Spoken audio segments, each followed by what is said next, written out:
Welcome to Chillin' 101. We hope this video helps. You start by confirming power and backups. Plug in and charge the Quest 2 above 50%, then hold the power button to shut it down. Once done, decide whether you'll use the headset menu or the hard reset button combo.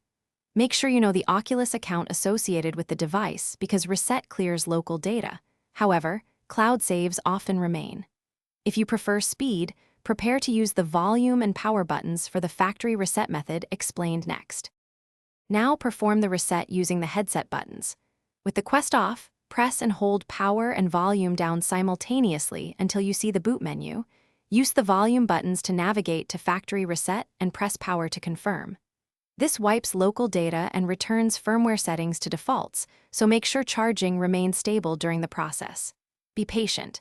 The device will run internal cleanup and reboot multiple times.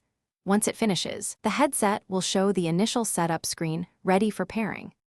Finish by pairing the freshly reset Quest 2 with your phone and the Oculus app. Follow the on-screen prompts to sign into your account and reinstall apps. Once connected, check for system updates and restore any cloud saves where available to recover progress. If the headset fails to boot or gets stuck in a loop, make sure the battery is charged, then retry the button reset. Alternatively, connect to Oculus Developer Hub on a PC for recovery tools. This one troubleshooting tip resolves most boot failures. Thanks for watching. Consider subscribing if we helped you.